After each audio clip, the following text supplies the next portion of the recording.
네, 안녕들 하십니까? 네, 137회 해설 강의 시작하도록 하겠습니다.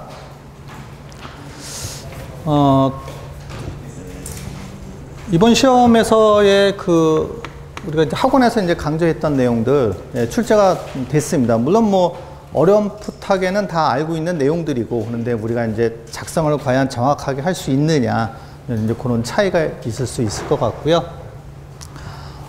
제가 이제 강조한 이제 내구성 기준 압축 강도가 이제 출제됐고요.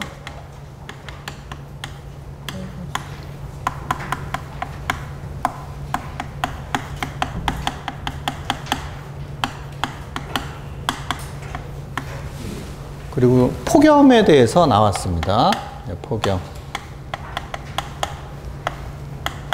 폭염은 제가 이제 장판지 강의 때는 말씀드릴 여유가 없었습니다. 이제 폭염되기 전에 제가 끝나버려가지고, 근데 이제 모의고사 때는 제가 이제 공통 아이템으로 이제 활용해서 써야 된다고 제가 강조를 했고요. 네. 그리고 강우식 콘크리트가 나왔죠. 네. 그래서 많은 제가 이제 강조를 했던 내용들입니다. 그래서 시험 바로 전에 우리가 10to10을 또 이제 특강을 했는데, 10to10에서도 강조하면서 또 문제풀이를 계속하고 최종 모의고사까지 같이 문제풀이를 했습니다. 네. 그래서 내구성 기준 압축 강도, 이거를 이제 그 공부가 좀 덜 되신 소장님들은 이제 염탄알의 개념으로 이제 보고 계실 수도 있습니다. 그렇게 또 말씀들 하시고, 그런데 제가 이제 10to10에서 이제 문제를 냈고, 이 내구성 기준 압축 강도를 제가 왜 강조를 했냐면, 면접에서 지속적으로 질문이 나온다 했고, 그래서 제가 이거를 135회 때 예상 문제를 제가 풀이하면서 제가 이제 노출 범주와 등급에 대해서 제가 이제 해줬어요. 이제 암기하실 수 있으면 그 당시엔 암기를 못 하더라도 그 다음 시험에는 우리가 이제 암기를 해줘야 된다. 미기출이지만 면접 질문에 지속적으로 나오고 있기 때문에 암기가 필요한 내용이다라고 강조를 하면서 최종 모의고사도 제가 135회에다 냈었습니다. 네. 135회 예상 문제 할 때. 그래서 요번 회차에서는 당연히 예상 문제에는 있는 문제고, 그리고 이제 그 10to10에서 제가 이제 문제를 냈었고요. 내구성 기준 압축 강도. 그래서 노출 범주 및 등급, 요 내용을 쓸 수 있어야 되겠죠.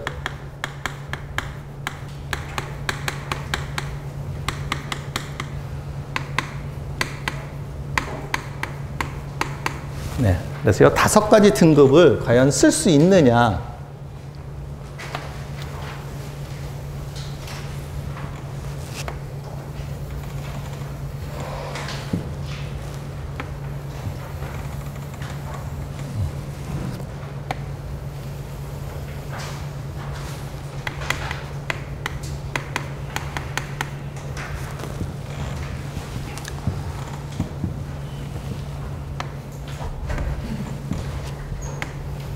자, 1반이 있고요. 1반은 우리가 2,5라고 합니다.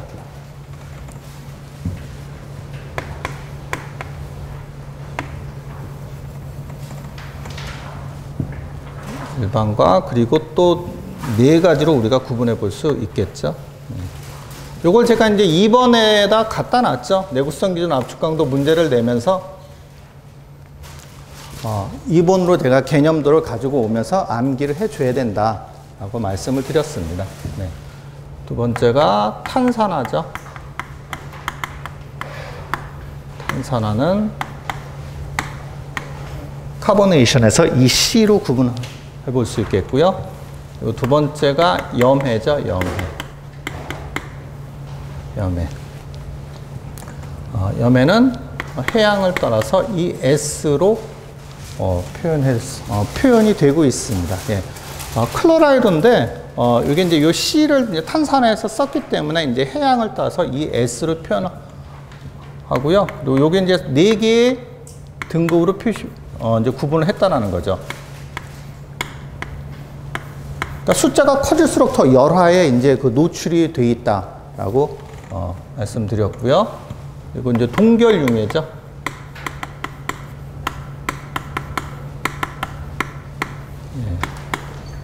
이거는 프리징. 네. 그래서 이 F, 요것도 이제 4개 등급이고요. 그리고 나머지는 하나는 황산염이죠. 이거는 EA. 요것도 이제 설페이트인데 이 S인데 S가 여기 있으니까 네, 설페이트 에테크를 해서 이 A로 이제 표현을 하는 겁니다. 그래서 요것만 이제 3개의 등급으로 표현이 되어 있습니다.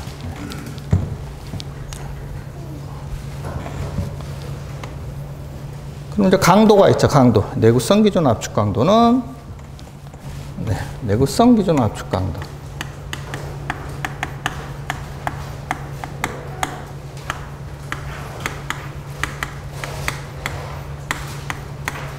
강도 FCD죠. 네. 그래서 이 일반은 노출되지 않는 겁니다. 여기에 습도가 표현되니까 그러니까 내부의 개념입니다. 예, 습도가 발생되지 않는 그런 21메가파스칼로 해라.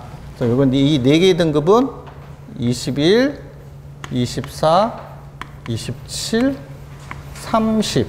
그래서 제가 이제 내구성, 노출 콘크리트는 30메가파스칼 이상으로 해야 된다라는 게 이 내구성 기준에서 보시면 됩니다. 네, 노출 등급을.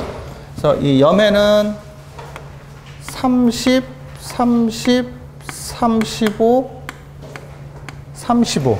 염해가 강도가 상당히 증진됩니다. 염해의 이런 영향이, 그러니까 해수에 대한 영향이. 동결융에는 24, 27, 30, 30입니다. 동결융에. 황산염은 요거 그대로 갖고 와서 27, 30, 네, 30. 네. 이렇게 해서 제가 요거를 이제 2번에다 제가 갖다 놨었습니다. 이게 중요하다. 내구성 기준 압축 강도가. 왜 중요하다고 했습니까? 내구성 기준 압축 강도가. 네. 21년서부터 우리가 개정이 되면서 지금 하중을 고려한 FCK와 우리가 노출 등급, 이 노출 범주, 노출 등급을 고려한 FCD를 고려해서 이 중 큰 값으로 뭐를 정한다고 그랬죠? FCQ, 품질 기준 강도를 정한다 했습니다. 네. 그래서 품질 기준 강도가 우리 건축 시공은 아직 미기출이지만 건축 품질 시험에 나오고 그리고 토목 시공에 이제 출제가 됐거든요. 그래서 이 품질 기준 강도의 온도 보정을 더한 값을 우리가 뭐죠? FCN이다. 이 호칭 강도다. 주문하기 위한 강도를 우리가 품질 기준 강도의 온도 보정을 더한 값으로 우리가 주문을 해줘야 되고, 그리고 이 우리가 주문한 강도 FCN에서 우리가 생산자는 표준 편차를 고려해서 배합 강도를 우리가 구해준다라고. 그래서 이 흐름도까지도 우리가 이 내구성에 대한 문제에 넣어주면 좋은 답안이 될 수가 있겠죠. 네. 그래서 모의고사 때 지금 수시로 말씀드렸고, 그래서 이 내구성 지금 출제된 이 FCD를 강조를 하고 또 10to10에서 문제를 같이 풀어봤습니다. 네. 그래서 이 노출 범주 및 이 등급에 대한 이 5가지를 과연 쓸 수 있느냐. 네. 그래서 이번 시험에 이 내구성이 이것만 작성해서 모든 콘크리트를 집어넣었으면 기본 점수 이상이 분명히 나올 수 있다라는 거죠. 네. 그래서 제가 이거를 135회 조금 제가 이제 좀 앞서갔네요. 135회 예상 문제도 내고 이제 최종 모의고사 내고 이번 회차에 10to10에서도 문제를 제가 냈었습니다. 네. 그래서 내구성 기준 압축 강도 중요하게 제가 여겼고, 그냥 면접 질문에서도 계속 지속적으로 질문이 나오기 때문에 다 그 인력풀이 다 비슷하거든요. 네. 그래서 상당히 강조를 했는데 이번 시험에 출제가 됐고요. 네. 그리고 폭염, 제가 모의고사 강조했죠. 네, 폭염. 그래서 뭐 안전은 분명히 나올 것이고 99%, 출제됐습니다. 안전도. 네.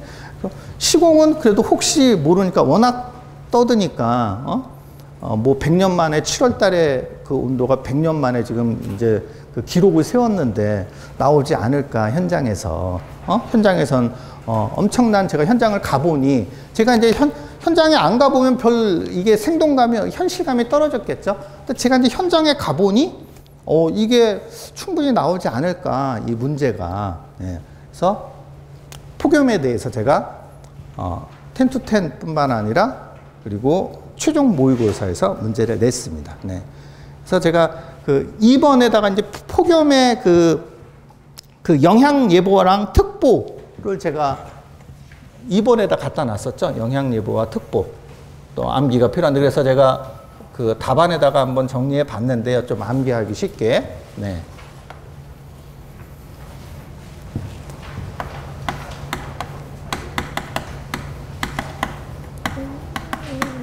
영향 예보와 특보.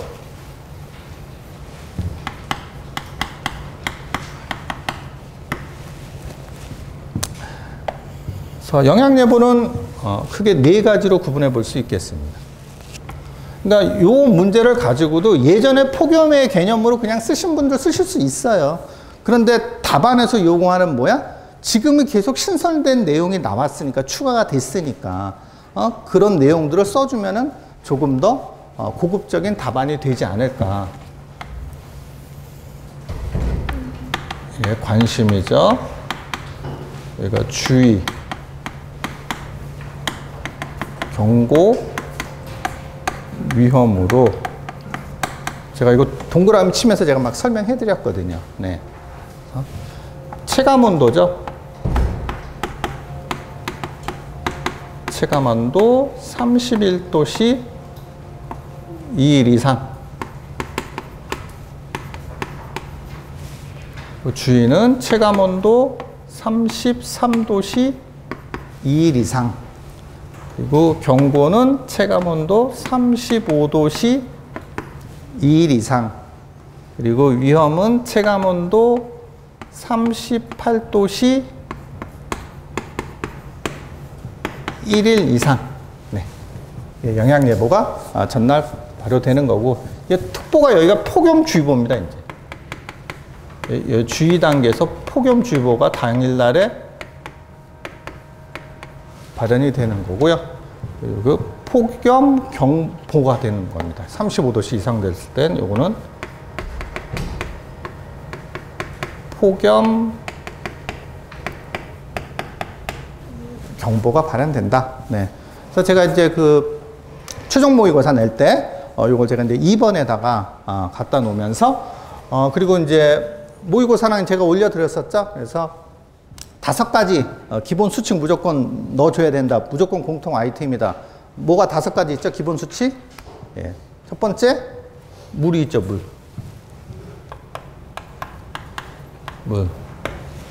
두 번째, 냉방장치가 있습니다.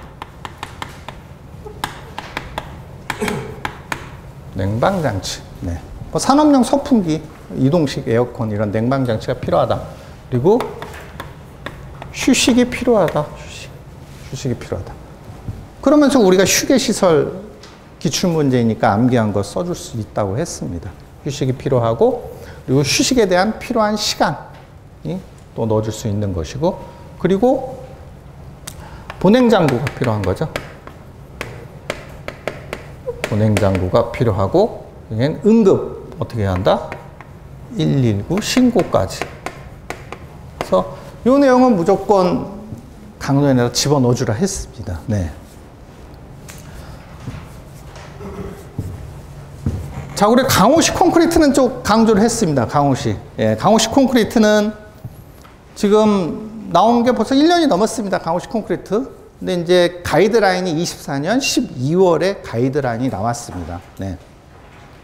그래서 가이드라인이 나왔는데, 우리가 이제 특강에서도, 10to10 특강에서도 135회 때 해드렸어요. 근데, 우리가 134회 때 그 강우가 또 나왔어요. 시험에.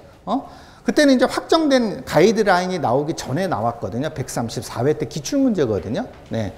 그래서, 이제 확정이 됐으니까, 그리고 강호식 콘크리트가 제가 이제 현장에도 이제 나가보면 이제 그 강호식 콘크리트가 3월까지 유예 기간을 거쳐서 4월서부터 법제화돼서 실시를 해야 된다 하는데 현장에서는 모르는 현장이 상당히 많습니다. 네. 그런데 일부 현장은 메이저급 현장은 벌써 강우량계 설치하고 아날로그에서 벌써 디지털로 바뀌면서 품질 시험소에서 벌써 체크를 강우시에는 체크할 수 있고 그리고 타설계획서 준비하면서 공사 감독 일지를 벌써 준비하고 있는 현장이 있습니다. 네. 근데 그거 없는 현장이 일단 대다수고요. 네, 그런 현장이. 그래서 이런 그 가이드라인을 제가 말씀드리고 있는 거죠. 네. 그래서 개정이 된 이후에 또 올해 시험 안 나오고 지금 이제 어떠한 다툼의 이제 소지가 많이 있거든요. 민원에 또 소지가 있는 것이고. 그래서 이런 강호식 콘크리트도 꼭 콘크리트에 집어넣어줘야 된다라고 해서 항상 지금 계속 강조를 한 바입니다. 제가. 네. 뭐 내구성 기준 압축 강도는 제가 거의 나온다고까지 뭐 얘기 말씀드렸죠. 내구성 기준 압축 강도는. 너무나도 지금 계속 면접서부터 계속 물어보고 질문하고 하기 때문에 그래서 강조를 상당히 많이 했었습니다. 네. 그래서 결국 시험에 나왔는데 과연 이런 등급을 우리가 나눠서 쓸 수 있느냐. 예. 그래서 요 등급을 나눠주고 5가지 등급에서 요 개념을 나눠주면 우리가 유추해서 살짝 그 설명은 우리가 깔 수 있거든요. 공부가 되신 분들은. 정확하게 안 해도 요 내용을 쓸 수 있는 거거든요. 이따 답안 보면서 이제 설명해 드릴 건데. 네. 그래서 답안 먼저 보기 전에 이런 강조했던 내용들 같이 한번 작성해 봤습니다. 자, 1교시서부터 한번 보도록 하겠습니다. 출제 하나 한번 보시면은요, 뭐 1번 당연히 기출문제고요. 네, 뭐 폭염 뭐 지금 설명해 드렸고, 강조했었고, 10to10 같이 풀렸고요. 네. 어려움 느낄 수 있습니다. 품질 관리도 계략적으로는 쓸 수 있는데, 네. 또 균형 가격, 종합 심사 낙찰제도의 균형 가격도 또 계략적으로 쓸 수 있는데 일단 한 페이지 채우기에는 좀 무리는 없는데 또 계략적이다라는 거. 네. 그래서 뭐 사전조사부터 초평탄, 또 아무래도 이제 이런 신기술 같은 경우는 접하지 않으신 분들은 유추할 수밖에 없기 때문에 네. 또 이제 선택을 많이 안 하셨고요. 그리고 이제 미장서부터 그다음에 내화 처리, 그다음에 이거 건식, 그다음 슈퍼 콘크리트, 그다음에 수직도 관리, 뭐 내화, 피복. 이렇게 보시면은 기출 문제고 예상 문제인데 예상 문제에서 조금 더 좀 오래된 올드한 예상 문제가 조금 나와서 조금 힘들게 하고 그리고 이 슈퍼 콘크리트는 요것도 제가 좀 너무 앞서갔는지 이것도 135에 제가 프린트물로 나눠주고 다 시험을 봤던 겁니다. 네. 최종 모의고사에 보고 제가 이제 한동안 그 UHPC 한동안 나와서 제가 133회 때는 그 설명 들으신 소장님 계실지 모르겠지만 그 모듈로의 접합에서 UHPC가 사용한다라고 해서 제가 모범 답안에 UHPC를 넣어준 답안에다 넣어놨거든요. 네. 그래서 UHPC가 제가 135회 문제를 냈었는데 토목에서 나왔었어요. 토목에서. 네. 그래서 요번에 한번 걸렀더니 또 바로 또 시험에 나왔네요. 이거 슈퍼 콘크리트 UHPC입니다. 이거. 네. 슈퍼 콘크리트. 그래서 용어를 봤을 때 물론 이제 예상 문제에 있고 이제 기출 문제에 있는 내용이지만 조금 이제 정확하게 이렇게 쓰기가 뭐 신기술도 나오고 그리고 기출 문제가 조금 오래된 기출 문제, 네, 뭐 84회, 89회 나왔던 이런 기출 문제가 나오다 보니까 조금 힘들었지만 그래서 우리가 어떻게 한다고 그랬습니까? 기출 문제 서브는 만들어 줘야 된다. 응? 기출 문제 서브가 700개인데 그걸 가지고 뭐 50개, 뭐 100개 이렇게 갖고 되겠습니까? 기출문제 서브가. 예, 개인의 영향에 따라 틀리겠지만 기출문제 서브는 분명히 있어야 된다고 보시면 되겠고요. 답안 같이 한번 보시면서 같이 나눠보도록 하겠습니다. 자, 다 받으셨죠? 저 사무실 들려갖고 다 가져오시면 되겠습니다. 네. 자, 문제 1번. 이것도 89회 나온 문제예요. 09년입니다. 오래됐습니다. 15년 만에 나온 문제인데, 이것도 사실 장판지에 있습니다. 장판지에 있는데, 네. 뭐 자주 나오는 출제되는 문제가 아니기 때문에 이제 장판지에 돼 있고, 제가 장판지 수업에서는 제가 이걸 이제 빼 있죠. 네. 그래서 시공능력 평가제도의 시공능력 평가 방법에 대해서 물어봤기 때문에 그 2번에 돼 있는 그 평가 방법이 실적 평가에 경영 평가에 기술 능력 평가에게 신인도까지 해서 내용을 적어줘야 되는데 이것도 쉽지 않았다라는 거. 예, 1번 선택이 쉽지 않았다라는 거. 예. 자, 문제 2번이요. 자, 제가 한눈에 들어올 수 있게 개정사항, 산업안전보건 기준에 관한 규칙, 그래서 폭염에 대한 그 개념, 노동부에서 이제 그 규칙 나온 이 내용을 가지고 제가 정리를 해드렸습니다. 네. 그래서, 이런 폭염이란, 이런 단어 자체가 그 정확하게 나온 게 요번에 그 규정되면서 신설된 거예요. 그래서 제가 이제 올려놨는데요. 예, 폭염이란 이게 산업안전보건 기준에 관한 규칙에 이제 새로 이제 신설돼서 들어간 겁니다. 네. 그래서 근로자에게 열경련, 열탈진 또는 열사병 이게 뭐죠? 이게 온열 질환이죠. 그래서 제가 이제 최종 모의고사 때 이제 문제 낸 게 그 온열 질환에 대해서 문제 낸 게 그게 안전에서 제가 가져온 문제거든요. 130회 나온 안전에서 가져온 문제를 가지고 이 폭염에 대해서 설명을 해드린 거거든요. 네. 그래서 건강장애를 유발할 수 있는 더운 온도의 기상현상을 우리가 폭염이라 한다. 예, 정확한 정의입니다, 이게. 예.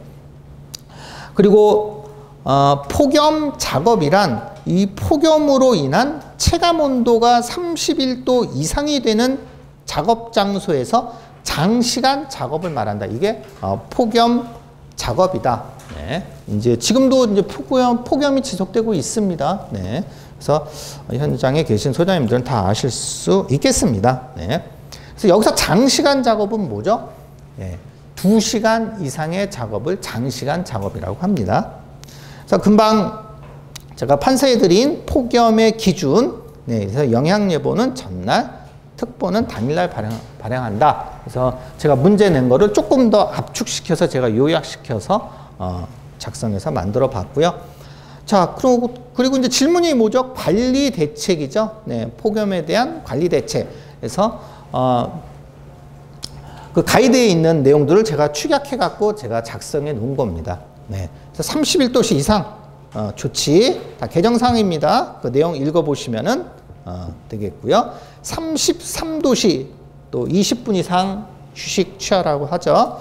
그리고 3번 폭염 작업에 대한 장애 예방 조치, 온습도계 비치. 그래서 온습도계 비치를 제가 특강 시간에 문제 풀 때 뭘 쓰라고 했습니까? 스마트 IoT 온습도계를 현장에서 설치한다. 쓰라고 했거든요. 예. 그래서 실시간으로 이런 관리감독자 또 사무실에 그래서 체크할 수 있는, 그래서 바로 경보를 올릴 수 있는, 네, 드론을 띄워서 바로도 빠른 시간 안에 현장에다 이런 대규모 현장 같은 경우는 공지해서 알릴 수 있도록 지금 현장에서 지금 실시하고 있습니다. 네, 그걸 제가 말씀드린 거죠. 그리고 4번 휴게시설은 기존에 있는 내용이고요. 5번 소금과 음료수 비치한다. 이것도 이제 개정돼서 신설된 거예요. 네. 그리고 6번은 이제 권고사항이죠. 35도씨 이상. 예, 35도씨 이상은 또 시간당 15분씩 휴식을 쉬어야 된다. 여기까지도 제가 이제 모의고사 때 말씀드렸습니다. 그리고 폭염 안전 5대 기본 수칙, 물, 냉방장치, 휴식, 보냉장구, 그리고 119 신고를 무조건 작성해줘야 된다. 이 문제가 나오지 않아도 콘크리트 문제, 특히 소중 콘크리트 문제가 나오면 제가 무조건 작성하라고 그랬습니다. 그러니까 콘크리트는 여기서 철콘 다 포함입니다. 우리 그 거푸집 문제 나왔으니까 철콘 다 포함입니다. 그런데 소중은 안 나오고 또 뭐 나왔죠? 네, 한중 콘크리트가 나왔습니다. 놀랬습니다, 저도. 3회 연속 한중 콘크리트 나왔습니다. 그러면 어떻게 우리가 첫 시험엔 지금 어떻게 준비해야 됩니까? 그러면은 둘 다 준비해야 되겠죠. 뭐 서중에 한번 걸렸으니까. 예, 또 서중. 네, 한중이 3회 연속 나왔다라는 거. 네. 자, 그럼 뒤에 또 서술 문제 가보시면 또 보실 수 있겠고요. 네. 자, 문제 3번. 이것도 정확하게 작성하기 힘든 네, 문제입니다. 네. 그래서 예상 문제는 품질 관리도 7가지 도구에서 넣어놨는데요. 그 중에 하나죠. 관리도. 네. 그래서 그 그림, 관리, 이번에 보시면 관리도의 그림은 우리가 그려볼 수 있어요. 저한테 수업을 들으셨거나 이제 영상 보신 분들은 쉽게 눈에 들어올 수 있도록 제가 이제 설명드렸고, 제가 암기법으로 좀 해드렸거든요. 그래서, 계략적인 이런 품질 관리 7가지 도구에서 관리도를 작성하는 데는 이제 무리가 없는데, 그런데 구체적으로, 기수치의 품질 관리도를 작성하기에는, 실질적으로 이건 상당히 힘든 문제다라는 거. 그래서 선택이 적었다. 이렇게 보시면 되겠고요. 네, 그래서 뭐 정해 보시면은 분량률 관리도, 분량 개수 관리도, 결점수 관리도, 그리고 단위당 결점수 관리도를 이렇게 구분되어 있다. 네, 참고로 보시면 되겠습니다. 품질 시험 기술사에 대한 문제입니다. 네, 품질적으로 많이 이제 치우친 문제입니다. 그래서 작성하신 분은 품질관리 7가지 도구로 해갖고 그냥 계략적으로 이렇게 작성해서 마무리했다라는 거죠. 점수는 몇 점 나올지 모릅니다. 그건 어차피 채점에서 주는 사람 마음이니까 기다려 봐야 되겠죠. 네. 자, 문제 4번. 예, 공사계약 종합심사 낙찰제의 균형가격. 네. 이 문제도 선택할 수밖에 없었습니다. 마지막 지금의 우리 문제, 요번 회차의 문제는 마지막 10번째 문제가 상당히 힘들었어요. 10번째 문제를 과연 어떤 거를 선택을 하느냐. 예. 근데 그 마지막 10번째 문제에서 이 종심제를 많이 선택을 하셨더라고요. 네. 조금 또 들은 게 있으니까. 예. 그래서 여기서 균형 가격이란 그 정의 보시면은 예, 고가와 저가를 일정 비율, 네, 약 20%로 보고 있는 거죠. 우리가 이제 그 슈미트 햄머처럼, 네, 그래서 너무 낮거나 너무 높은 금액을 제외하고 산정한다라는 것은 어렴풋이 아는데, 이런 산정 기준에 대해서 구체적으로 쓰신 분들은 거의 극히 드물다라는 거. 네, 그럼 모든 분들이 다 똑같습니다. 그래서 나만 그런 게 아니니까 편하게 생각하시면 되겠습니다. 그래서 뒤에 그 산정 절차 이런 내용들 한번 읽어보시고요. 다음 장 넘겨보시면요. 네, 문제 5번. 건설 현장의 사전조사인데 또 가로 열고 현황조사라 하니 건설 현장을 이제 현장에 이제 그 투입될 때 이런 현황으로 이제 보시면서 앞서 내용도 우리가 126회 때 이 사전조사에 대해서 이제 그 문제가 출제됐었거든요. 용어 문제로. 그래서 우리가 복귀 답안에 있습니다. 복귀 답안에 20점짜리 그 문항 이거 보시면은 일반적인 이런 사전조사 내용으로 우리가 채우고 현황에 대해서 우리가 그림으로 이렇게 좀 표시를 하면서 문제를 만든 내용이 있습니다. 이건 모든 분들이 다 하실 수 있으리라 보고 모든 분들이 또 작성하실 수밖에 없습니다. 이거 딱 정해져 있습니다. 세 문제 선택 안 하는 게 딱 정해져 있다 보니까 모든 분들은 다 똑같이 작성했다. 이렇게 보시면 되겠고. 자, 문제 6번이요. 네, 초평탄 일찍 나왔습니다. 네, 133회 출제됐었는데, 네, 초평탄 일찍 나오고, 당연히 그 검수 기준 FM123, 네, 검수 기준 써줄 수 있어야 되겠고요.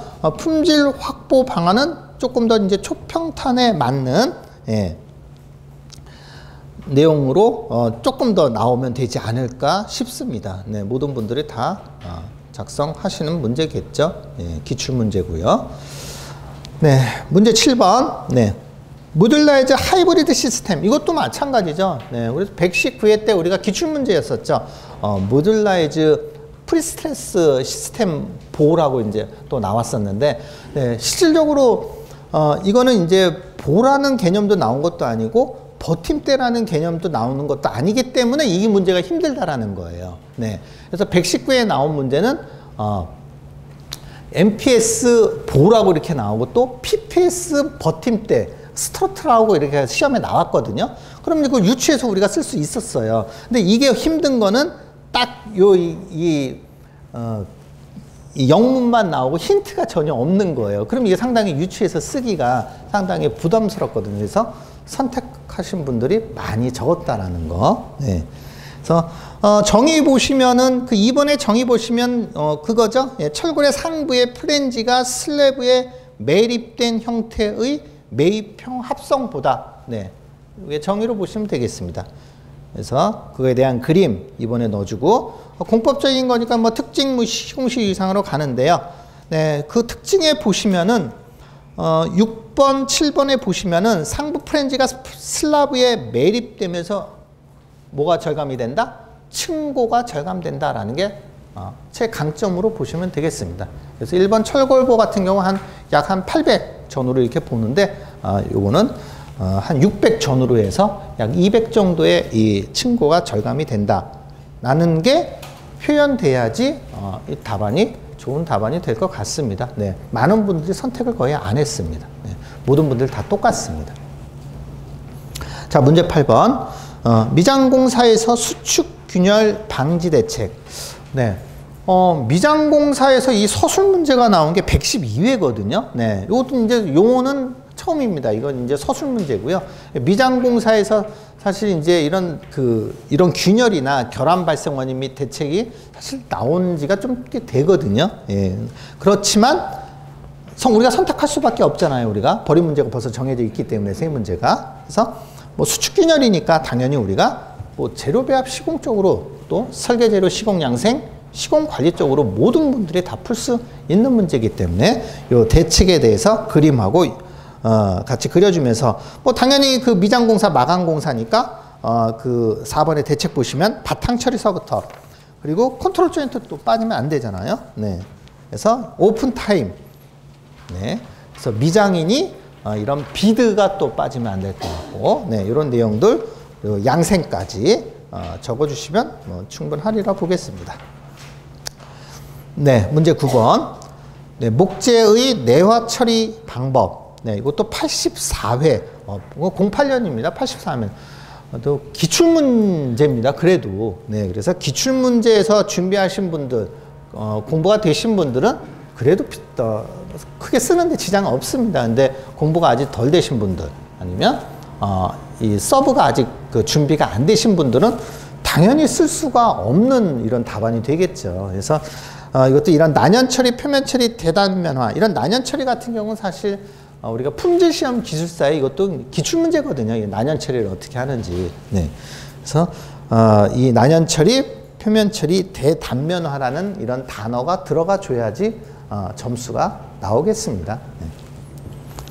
자, 문제 10번. 프리캐스트 콘크리트의 건식 접합. 네. 1년에 제가 한 번씩 이렇게 나온다고 지금 5개년마다 지금 나오고 있거든요. 지금 강조를 했고. 근데 바로 전회차에 PC가 나왔잖아요. PC. 네. 그래서 이 PC가 132, 접합은 또 133회의 출제 문제고, 전회차에 PC가 용어 서술도 출제가 되고 했는데도 또 이번 회차에 PC가 또 출제가 됐습니다. 예, PC 문제. 그래서 이 분석표 이렇게 보시면은 정말 놀라울 정도로 전회차의 문제가 연속으로 계속 재출제됐다라는 거. 그래서 제가 항상 강조해 드리잖아요. 처음 시작하시는 우리 소장님 계시잖아요. 제가 뭐 보라고 했습니까? 그 영상 꼭 보셔야 된다고 했지 않습니까? 꼭 보셔야 된다. 전회차 문제가 그대로 지금 출제되고 있다. 응? 이번 회차는 아주 두드러지게 많이 나왔습니다. 아주 두드러지게. 자, 프리캐스트 콘크리트 건식 접합은 우리가 습식과 건식으로 나눠져 있으니까 건식 그림 그려주고 내용 쓰는데 이건 쓸 수 있습니다. 분명히. 장판지에서 건식 그림 그려줬으니까 그 정도, 하나 정도는 그림 그려주면서 이번에 그림 그려주고, 뭐 당연히 뭐 시공 순서, 시공식 위상, 특징, 그리고 습식과 또 비교해 주면 되고, 다양하게 해서 한 페이지 작성하는 데는 전혀 뭐 지장이 없을 것으로 보겠습니다. 자, 문제 11번입니다. 네, 너무 뭐 장황하게 이렇게 좀 우리가 작성해 주셨는데요. 우리 윤 교수님이. 네, 간략하게 우리가 슈퍼 콘크리트, 제가 이제 말씀드린 대로 135회 제가 이제 UHPC라고 해서 이제 출제를 했고, 많은 이런 매스컴에 지금 나왔기 때문에 그 공부하다 보니까 또 이게 모듈러에도 막 쓰이는 거예요. 접합부 UHPC가. 그래서 133회 제가 총평에도 제 UHPC를 접합부를 UHPC를 하고 있다라고 제가 설명까지 해드렸거든요. 네. 그런데 이거 토목에서 이제 135회 출제 문제고, 제가 이걸 한번 걸렀더니 콘크리트 문제를 하도 많이 내서 우리 최종에서 좀 뺐더니, 이게 이제 슈퍼 콘크리트가 요번에 나왔습니다. 네. 그 울트라 하이 퍼포먼스 콘크리트로 보시면 되겠고요. 네. 그래서 세 번째 줄, 네 번째 줄 보시면은 철근 대신 강섬유를 섞는다. 네. 철근을 사용하지 않는다. 네. 그래서 결국 친환경 콘크리트다. 네. 친환경 쪽으로 가는 겁니다. 네. 그러면 특성에 이렇게 가보시면은 80메가파스칼 이상이다. 그래서 80에서 180메가파스칼이라는 나오기도 하고, 뭐 120메가파스칼 이상이라고도 나오기도 하고, 뭐 여튼 전혀 상관없습니다. 80메가파스칼 이상이면 됩니다. 네, 괜찮습니다. 네. 그리고 3번에 보시면은 다양한 모양의 성형을 할 수 있다. 네. 그래서 우리가 조형물에 사용합니다. 건축 같은 경우. 그래서 조색도 가능합니다. 제가 만든 답안에는 조색 가능하다고 해놨거든요. 조색도 가능하다. 예. 그리고 6번의 특성에 보시면 문제가 콘크리트 가격보다 고가일 수밖에 없습니다. 네. 그래서 우리 향후 발전 방향은 과연 이 UHPC를 우리가 구조물에 어떻게 적용을 할 것이냐, 예, 이런 게 이제 관건이 되는 거겠죠. 예. 이렇게 해서 제가 답안을 만든 내용이 있었습니다. 그래서 이건 이제 우리 윤 교수님이 뭐 장황하게 해서 이제 슈퍼 콘크리트에 대해서 지금 적용 사례. 그래서 우리 그 국내에서도 적용 사례 많습니다. 네, 이런 그 조형물 쪽으로, 네, 그 조색을 넣어서, 네, 영구적으로 만든 이 슈퍼 콘크리트가 UHPC다, 이렇게 보시면 되겠습니다. 네, 이제 12번. 철골의 수직도 관리 방법 및 기준. 네, 철골 문제죠. 네.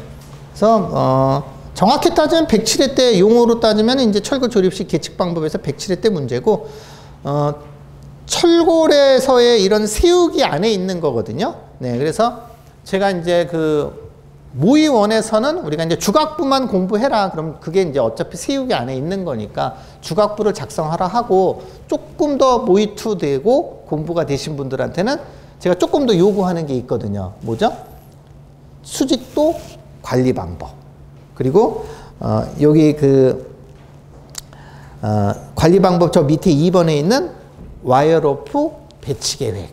네. 그리고 수정 시 유의사항. 이렇게 별도로 이렇게 시험에 나와요. 다 기출 문제예요. 네. 그런 게 나올 때는 뭐하고 섞어서 같이 작성하면 된다? 주각부 내용도 갖고 오면서 그 내용 쓰라고 하거든요.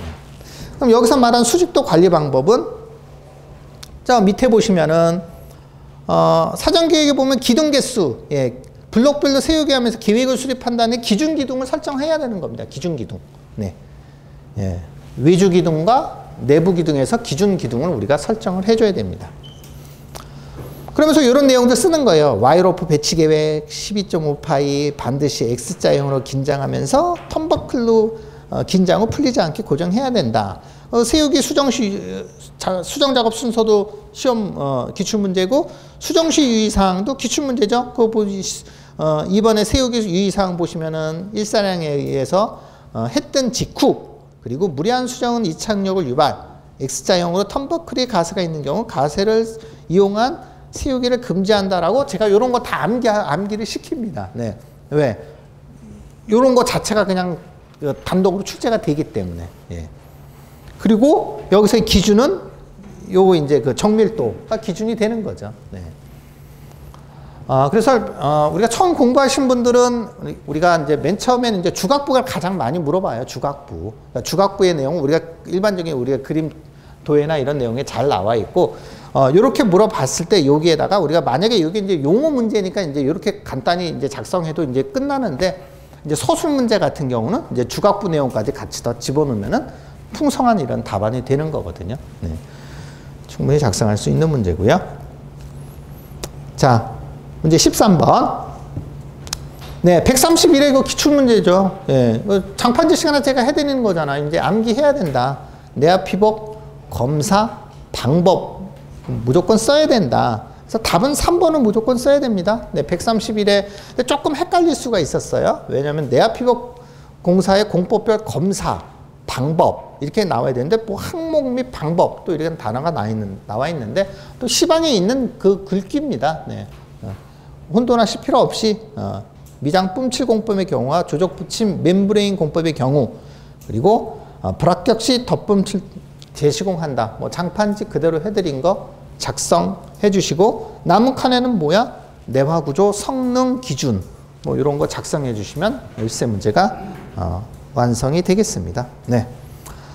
자, 1교시 이렇게 간단히 한번 그 설명해 드렸는데 당연히 공부가 안 되신 소장님들, 공부에 양이 적으신 분들은 힘들 수밖에 없는 문제입니다. 당연한 겁니다, 그거는. 네. 네.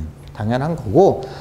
그런데 우리가 항상 이 점수는 채점하는 분들이 나와서 점수를 줘봐야 아는 겁니다. 이 당연한 문제, 모든 분들이 어렵다고 생각하지만, 우리가 답안을 작성했을 때, 우리가 크게 만약에 상, 중, 하로 이렇게 나눠지면은, 상으로 작성했을 때를 18점을 주는 교시 항목이 분명히 있을 수 있는데 중상만 써도 18점을 주는 이런 이런 문제도 분명히 있다라는 거. 네.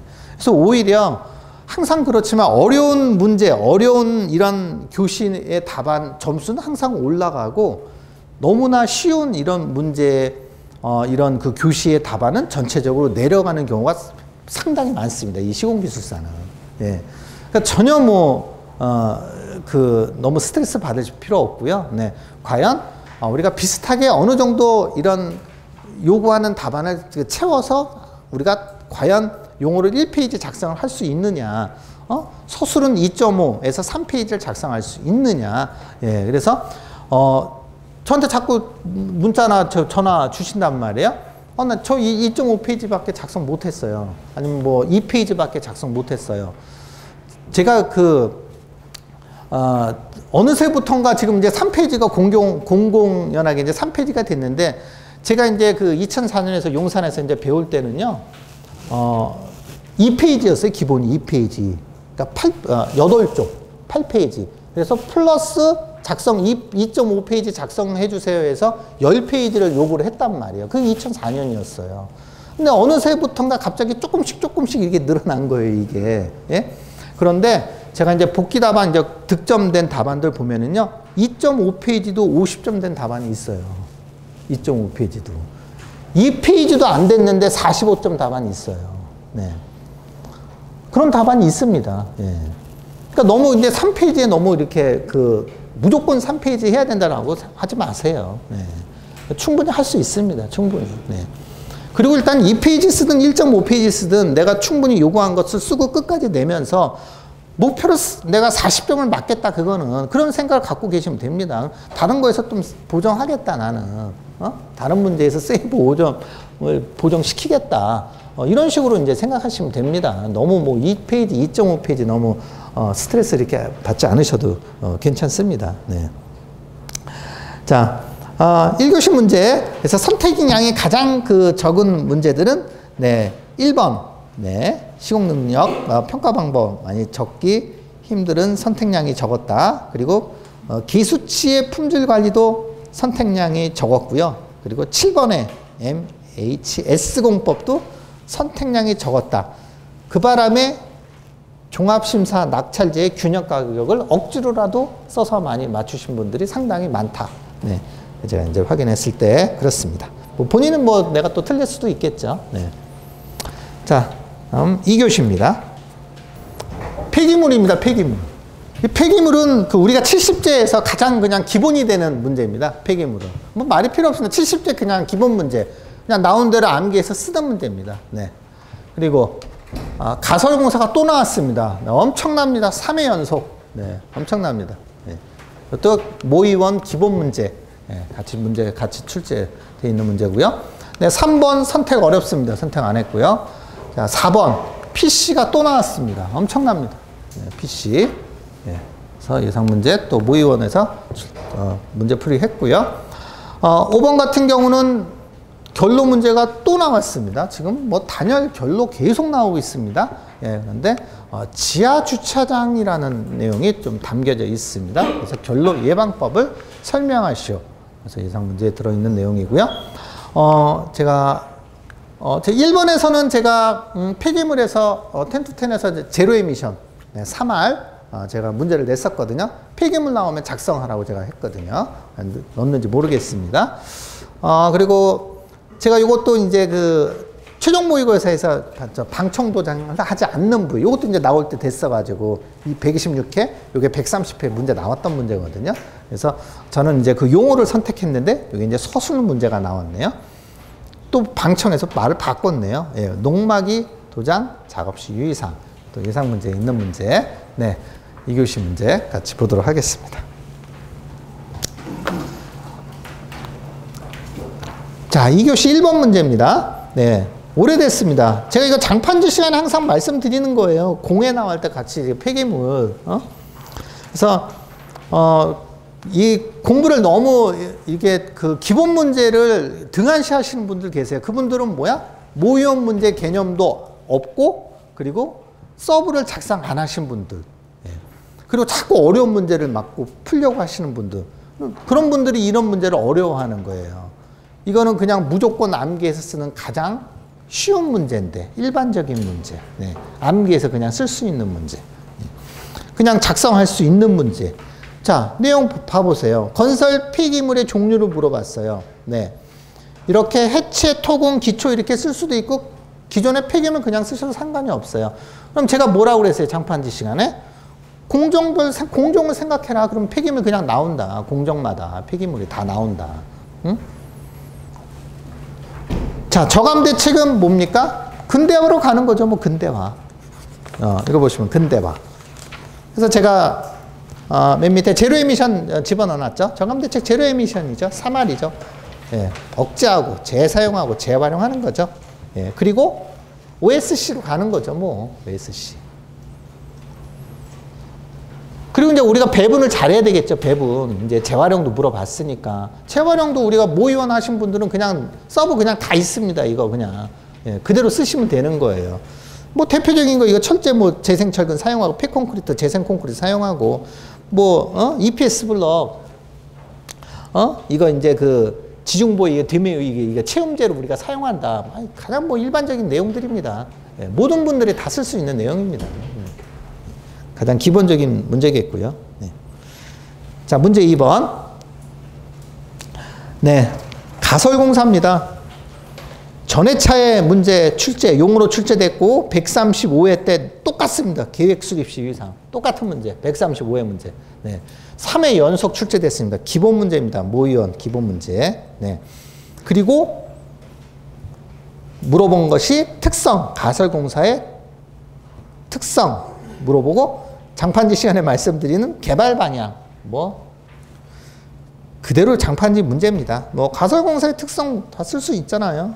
계획수립시 유의사항 보시면은 다 기본 문제 사항 그림도에 있는 내용들 올려놨습니다. 네, 추가적으로 다 집어넣을 수 있겠고요. 그리고 가설제의 개발 방향, 요 문제도 강경하게 제가 푸단속을 한다고 그랬잖아요. 네, 그래서 작성해서 쓸 수 있습니다. 네, 또 장판지 우리 기본 문제다. 1, 2번은. 네. 문제 3번 선택 안 했습니다. 모든 분들. 네, 기초 하부의 폐기물 매립이나 오염 토양이 예상되는 지역에서 실시하는 지반조사 방법 및 처리 방안. 네. 사실은 예상되는 지역에서 실시한다고 하는데 사실은 예상되지 않은 지역에서 나오거든요. 이 폐기물이 파다 보니까 나옵니다. 제가 이제 현장에 분포에 갔을 때도 폐기물이 그냥 나오는 거예요. 예상되지 않았었는데 바로 이제 조치를 취해야 되는데 그럼 이 실시하는 그 지반조사 및 방법 이 처리 방안이 어디 있느냐면 그 계획에 보시면은 토양 정밀 조사의 세부 방법에 관한 규정 지침이 있습니다. 그 지침에 있는 내용에서 지반조사 방법과 처리 방안을 가져왔고요. 지반조사 방법은 우리가 몰라서 못 쓰는 거지 읽어보면 쉽습니다. 이해됩니다. 네, 그래서 세 가지. 기초조사, 그리고 개황조사, 3번 상세조사가 있다라는 거. 기초조사는 반가로 우리가 아이템화 시켜서 자료를 조사하고, 그리고 2번에 청취조사, 주변 지역 주민들의 청취한다는 거예요. 그리고 3번 반가로 현장을 가서 조사하는 것으로 우리가 기초조사를 실시하는 거겠고요. 개황조사는 우리가 계략조사입니다. 계략조사. 그리고 상세조사로 나눈다. 그리고 처리 방안은 보고서를 작성하고 이 정화 이후, 정화 과정과 확산 방지를 위한 방안을 제시한 것을 관에다 보고한다 정도로 마무리 지시면 될 것 같습니다. 선택하신 분들이 거의 없습니다. 자, 문제 4번. 프리캐스트 콘크리트의 현장 조립 시 접합부 품질 확보를 위한 충전 콘크리트 및 접합부 콘크리트의 시공시 유의사항. 네. PC가 전회 차에도 용어 한 문제, 서술 한 문제 나왔는데 136회도 137회도 용어 한 문제, 서술 한 문제. 네, 뭐 엄청나게 나오는 지금 추세입니다. 지금 말씀드렸듯이 23년 12월에 KCS 기준이 새로 개정됐습니다. 90년 초반에 우리가 있던 그런 내용을 싹 수정해서 23년 12월 KCS니 새로 개정이 됐고요. 자, 제가 올려드린 충전 몰탈 시공 방법 읽어보시면 내용 다 숙지할 수 있습니다. 시방에 있는 내용 가지고 왔습니다. 제가. 네. 그래서 세 가지 시방에 있는 내용, 그리고 접합부 콘크리트 시공시 유의사항도 시방에 있는 내용 가지고 왔고요. 그럼 꼭 이 내용을 적어야 되느냐? 그거 아닙니다. 예. 우리가 이 내용을 봤을 때 우리가 그 장판지 내용 가지고도 충분히 작성하시면 됩니다. 접합부의 내용을 작성하는 거니까요. 그리고 엑스트라로 접합부 방수 시공을 같이 넣어봤습니다. 네. 자, 문제 5번. 자, 결론인데 지하 주차장이라는 단서가 있습니다. 예, 결로 발생 메커니즘과 시공 단계별 결로 예방법을 설명하시오. 예. 제가 10-10에서 문제에선 선매립 단열재 제가 기출문제를 한번 풀렸는데요. 결로가 계속 나오니까요.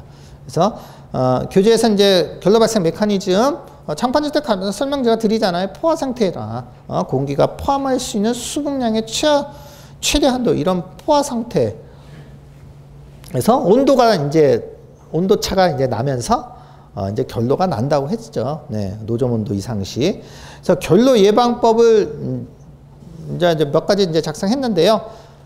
일단 그 지하 주차장이라는 단서가 있기 때문에 조금 지하 쪽으로 가줘야 되겠죠. 지하에 냄새가 나는 이런 아이템이 들어와 있어야 될 것 같습니다. 그래서 지하에 이런 이중벽 시공, 예, 물을 이제 그 유입되는 것을 계속 차단해 줘야 되겠죠. 네, 그래서 물 유입을 차단하는 이런 이중벽 시공, 그리고 방습층이란 단어는 항상 넣어도 괜찮습니다. 이런 결로의 방습층.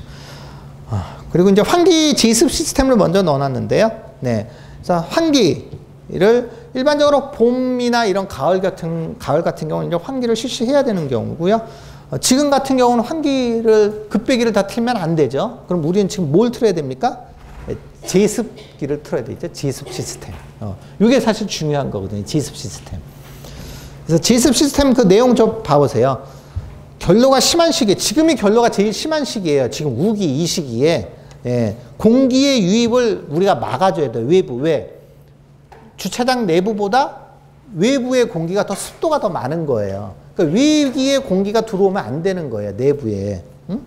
그래서 무엇을 설치하느냐? 제습기를 설치한다. 그래서 실내 온도, 실내 습도를 60% 이하로 낮춘다 하는데 일반적으로 이제 비용이 많이 드니까 보통 70%로 이렇게 낮추거든요. 네. 그래서 야간에 환기 피해는, 그러니까 환기 이렇게 틀어놓으면 안 됩니다. 예. 그래서 이거를 왜 이렇게 그 결로 발생 이 제습기를 설치하냐면은 우리가 지하 주차장 이렇게 가보시면은 그 온도 차에 의해서 가보면은 결로가 물이 그냥 바닥에 흐를 정도가, 바닥에 물이 흐를 정도, 벽은 둘째치고 바닥 마감재에 물이 흐를 정도로 흐릅니다. 이 결로수거든요. 그걸 방지하기 위해서 지금 제습기, 여기 지금 제습기 그 설치 사진하고요. 제습기 지금 밑에 있는 40도가 그 설정 온도예요. 그 습도가 지금 45% 있다는 거예요. 이거 제가 어제 찍어온 사진입니다. 어제. 예, 어제 현장 가서 점검 갔을 때 제습기 사진해서 제가 여기 올리려고 갑자기 문제가 생각이 나더라고요. 그래서 올리려고 이렇게 45% 습도를 낮췄다라는 거예요. 완전히 건조 상태예요. 완전히 뽀송뽀송한 상태. 지하 4층이거든요. 이게 지하 4층. 예. 제가 어제 이제 실시간으로 제가 사진 찍어서 이거 좀 올려놓은 거거든요. 네, 이 정도로 낮춰줘야 됩니다. 네. 완전히 건조한 상태. 지하. 영구 배수 시스템 당연히 해야 됩니다. 네, 바닥에 뭐 배수판 깔고 아니면 유공간 깔아서 그 건물 자체에 물이 들어오지 못하도록 막아줘야 됩니다. 건물 자체에. 예. 자, 왜 그 건물 자체에 물이 들어올 수밖에 없어요? 왜?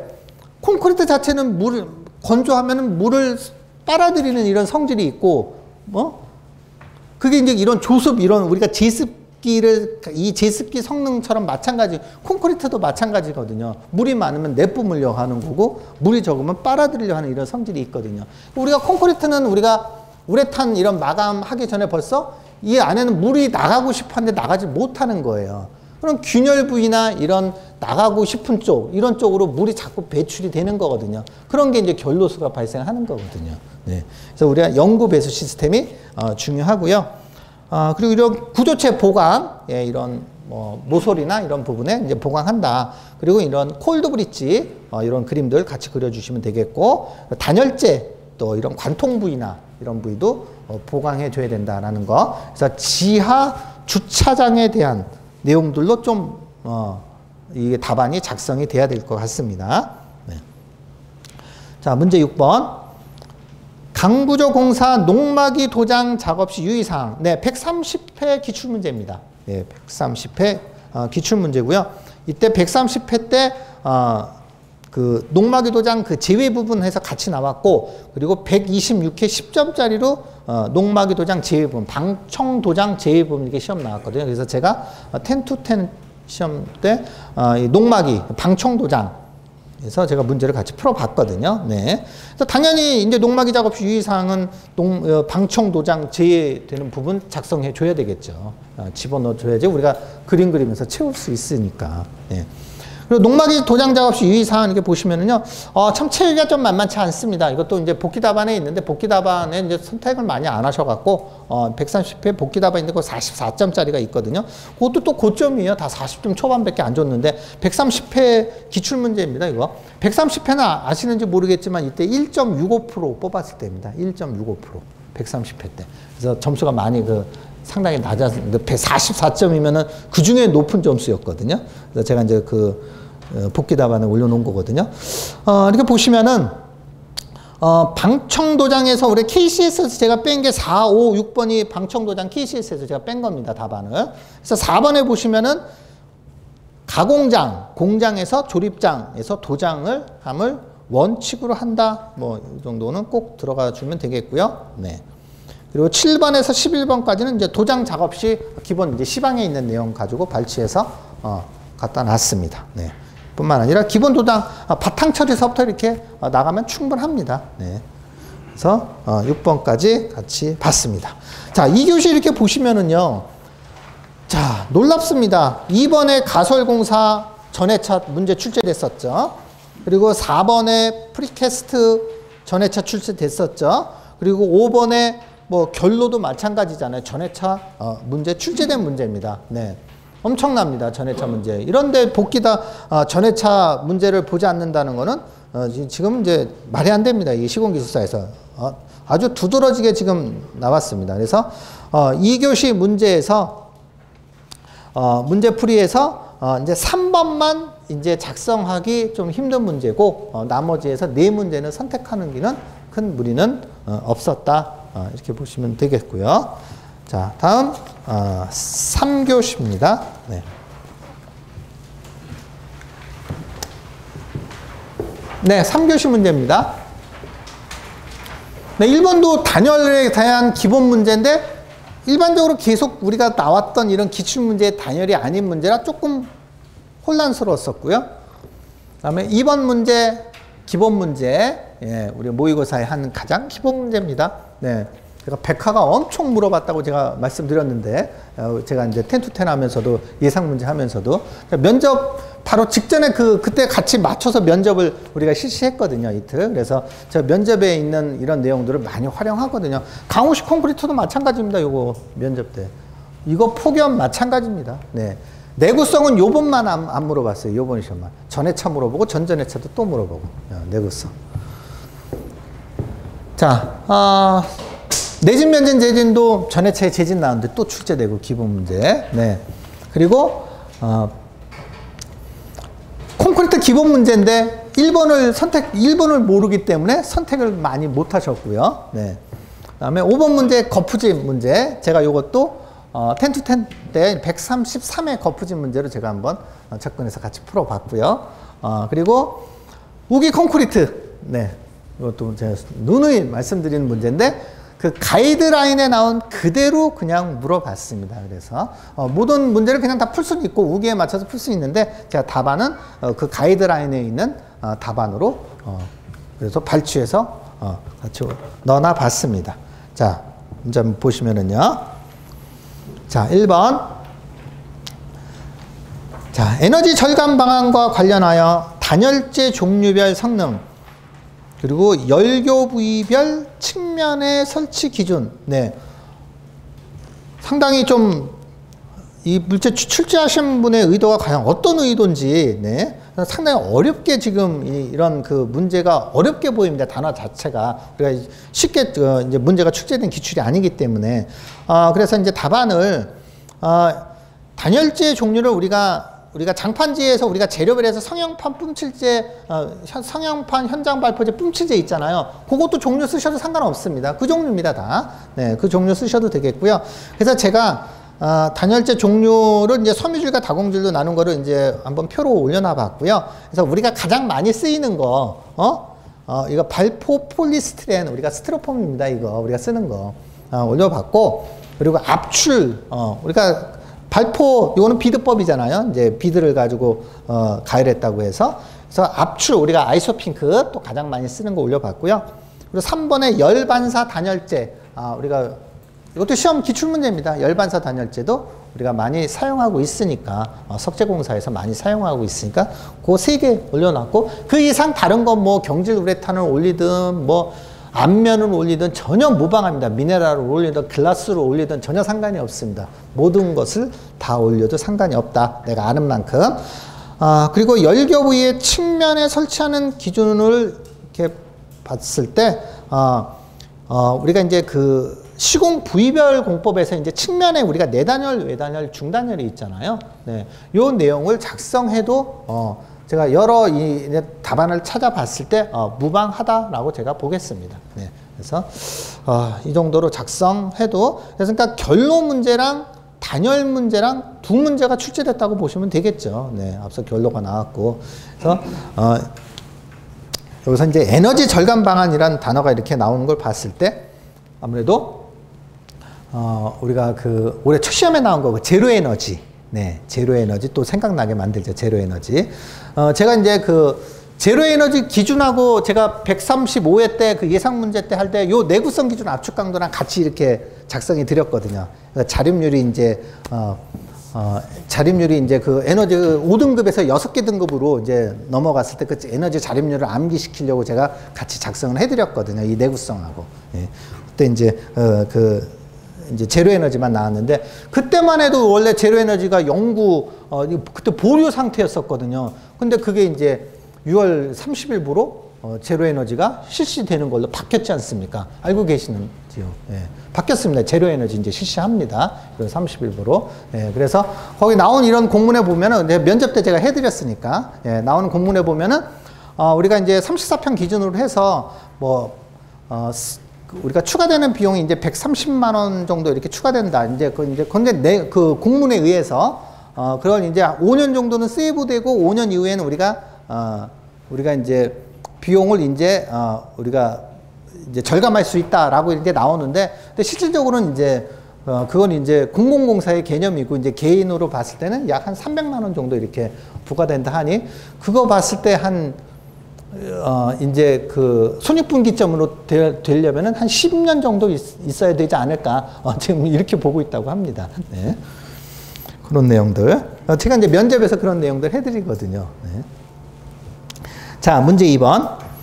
자, 벽돌벽의 균열 발생 원인 및 대책과 시공시 주의사항. 뭐, 기본 문제입니다. 기본 문제. 벽돌. 네. 기본 문제고요. 130, 똑같은 문제는 126회 기출문제고, 133회도 벽돌벽의 균열 대책 나왔고요. 네. 모의 70제보 기본 문제입니다. 그런데 어떻게 이런 거를 구성하느냐가 틀린 거죠. 네. 왜 그렇죠? 만약에 시공시 주의사항이 없으면 원인 대책을 쓰면 되는데, 이거 왜 뒤에 또 왜 시공시 주의사항이 있는 거야? 또 이제 헷갈리게 만드는 거예요, 이게. 그래서 원인과 대책을 풍성하게 쓰면 시공시 주의사항을 간단하게, 아니면은 원인을 쓰면서 대책을 같이 비교의 대상을 만들어 놓고 시공시 주의사항을 설계재료 양생 시공관리적인 측면으로 쭉 뽑았어도 상관이 없습니다. 전혀 상관이 없습니다. 예. 그래서 이 답안을 이렇게 보시면 그냥 참고 답안이니까 원인 대책 그리고 시공시 주의사항, 당연히 설계재료 시공양생 시공관리적인 문제로 풀어야 되겠죠. 참고하시면 되겠고요. 자, 문제 3번. 지진에 대응하는 내진 면진 재진 기술에 대하여 설명하시오. 네, 전회차에 지진이 나오는데 또 나왔습니다. 네, 그래서 지금은 예상 문제에서 사실 이번 회차 나왔다고 또 빼기가 사실 부담스러워요. 왜? 자꾸 또 나오는데 문제가. 그러니까 예전하고 제가 뭐 항상 지금 말씀드리지만 예전하고는 정말 틀립니다. 예전에는 기존에 나왔던 2년 문제의 문제는 풀지 않아야 된다라고 하는데, 2년이면 지금 우리 시공기술사는 강산이 완전히 바뀌어버립니다. 예, 2년이면. 지금 근래의 2년 문제를 우리는 풀어야 됩니다. 예, 완전히 예전하고 틀려져 있습니다. 예, 많이 바뀌었습니다. 이 문제의 룰이. 네. 그래서 또 출제됐던 거죠. 그래서 예상 문제에서 제가 이거 뺄 수가 없습니다. 지진. 네. 그래서 내진, 면진, 재진, 뭐 우리 그림도에나 뭐 교재 다 있습니다. 그래서 내진은 강성이 높은 부대. 저 그림 그려줄 수 있겠죠. 면진은 이제 피하는 이런 개념이고요. 재진 보면 이제 상쇄시키는 이런 개념. 그래서 매스 댐퍼나 리퀴드 댐퍼, 튠더, TMD, TLD 그림 같이 그려놨고요. 예, 문제 4번. 자, 콘크리트 작업 시 다음에 대하여 설명하시오. 네, 모든 분들이 쓰고 싶은데 뭐 때문에 못 쓴다? 1번 때문에 못 쓰는 거예요. 1번. 네, 1번. 예, 벌점 관리 기준을 몰라서. 네. 근데 뭐 여튼 그건 몰라도 할 수 없이 비슷하게 쓰고 쓰신 분도 계십니다. 그럼 뭐 점수가 어떻게 나오는지 모르겠죠. 봐야 되겠죠. 네. 그래서 벌점 관리 기준을 제가 정확하게 이제 표로 헷갈리지 않게 한번 요약해 놨습니다. 이렇게 보시면은, 네.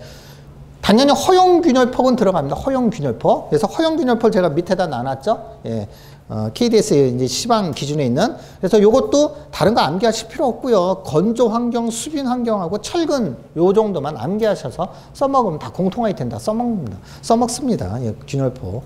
그래서 이 허용 균열폭보다 큰 경우하고 작은 경우, 그리고 주요 구조부와 그 밖의 구조부로 나눴을 때 3점, 2점, 1점, 0.5점이다.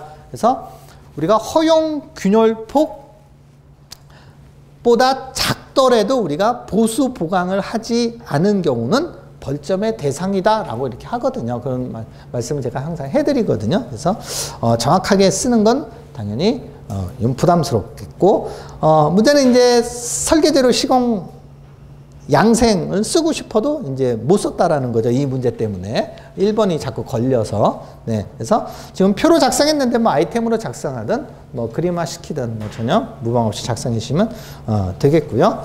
문제 5번입니다. 그 문제 말고도 우리가 4문제 선택하기가 충분한 거예요. 네, 거푸집 문제입니다. 133회 출제가 되어 있고요. 거푸집. 그래서 제가 그 최종 모의에서 133회 문제를 풀렸습니다. 네. 10-10. 그래서 거푸집, 이건 조립 시, 점검 및 해체 시 주요 확인 사항이죠. 네. 그래서 기본 문제다. 이것도 모의원의 기본 문제다라고 보시면 되겠고, 항상 말씀드렸지만 지금 철콘이 거푸집과 그 철근이 예전보다 훨씬 나오는 빈도수가 빠르다고 했습니다. 사고 이후로. 그래서 계속 가져가야 되는 문제고, 자, 조립 시 유의사항, 뭐 동바리 설치서부터 캠버서부터 뭐 이런 내용들, 뭐 수직도 뭐 빠질 수 없겠죠. 뭐 수평 연결재 이런 것들, 그리고 점검 및 해체 시 존치기간 빠지면 안 되고, 치가 뭐 필러 처리 빠지면 안 되고, 현장 양생 이런 공시체 거푸집 해체하기 위해서, 그리고 이런 데도 좀 폭염의 이런 5대 안전 대책 이런 기본 수칙 뭐 좀 작성하라고 했는데 작성되시려나 모르겠습니다. 그러니까 빠른 분들은 이런 것들을 막 작성하는 거예요. 빠른 분들, 빨리 합격하신 분들. 이 내구성 기준 압축 강도 제가 이제 여기다 노출 범죄랑 등급해 놨지만 135회 때 합격하신 한중 콘크리트에다 이거 쓴다니까요. 합격하신 소장님이 이걸 표로 작성해서 넣어놔요. 나는 공통 아이템으로 이걸 쓸 것이다. 아예 결정해 놓은 거예요, 그냥. 그런 식으로 작성한다라니까요. 135회 합격하신 분 한중 콘크리트에 요번에 제가 복귀다만 또 받으면은 이제 또 낼 거거든요. 올해 것도. 그거 보시면 있어요. 135회 딱 해서 4페이지 쓰셨어요. 4페이지. 한중 콘크리트. 개정된 사항 몽땅 썼어요, 그냥. 4페이지. 그런데 3페이지 쓰신 분하고 두 분 거 받았거든요. 근데 4페이지 쓰신 분보다 3페이지 쓰신 분이 1점도 높아요. 1점. 그럼 우리가 어떻게 해야 되겠어요? 몇 페이지 써야 돼요? 3페이지 쓰면 되는 거예요. 3페이지. 생각을 해보세요. 바꿔서 생각을 해보세요. 내가 채점을 한다고 생각을 해보세요. 하루 종일 채점해야 돼요. 채점. 눈 아파요. 하루 종일 채점해야 돼. 근데 남들 다 3페이지 잘 써. 요약해가지고. 근데 넘기는 또 있어. 한 페이지. 피곤해 죽겠는데. 어떻게 해야 되겠어요? 그럼 마이너스 1점 깎였다고 보면 돼요. 제가 봤을 때는. 어쨌거나 그래 합격은 했으니까요. 어쨌거나. 그렇게 생각해 보시면 되겠습니다. 그래서 요거 이제 폭염 5대 기본 수치까지 제가 넣어봤습니다. 자, 6번입니다. 6번. 자, 우기 콘크리트. 요게 134회 때 나왔었어요. 그때 한참 떠들었었거든요. 이게 그 23년 말서부터 나왔던 내용이에요. 우기시가. 그때 막 공문 나오고. 그래서 130회 때 10점짜리로 강우식 콘크리트 해갖고 시험에 나왔었거든요. 그래서 이게 이제 가이드라인이 이제 24년 12월에 나온 거죠. 가이드라인이. 그래서 이제 공식적으로 나온 게 이제 실시되는 게 4월서부터 이제 실시되게끔 가이드라인에서 이제 고지했어요. 국토부에서 고지했어요. 1월에서 3월까지 유예기간 주고 4월서부터 이제 이거 고시돼요. 현장에서 이것도 이대로 이제 그 시공하셔야 돼요, 이제요. 신경 쓰셔야 돼요. 강호씨. 그래서 저도 현장 가면 요거 이제 그 관리해 드리거든요. 이거 해야 된다고. 아직 모르시는 분들 많기 때문에. 그래서 그 가이드라인을 제가 한번 정리를 해봤습니다. 이제 다 그래서 물어본 게 관리자의 역할, 주요 점검 사항, 구조물에 미치는 영향을 물어봤는데 가이드라인에서 제가 발췌해서 가지고 온 거예요. 그래서 관리자의 역할 보시면은요,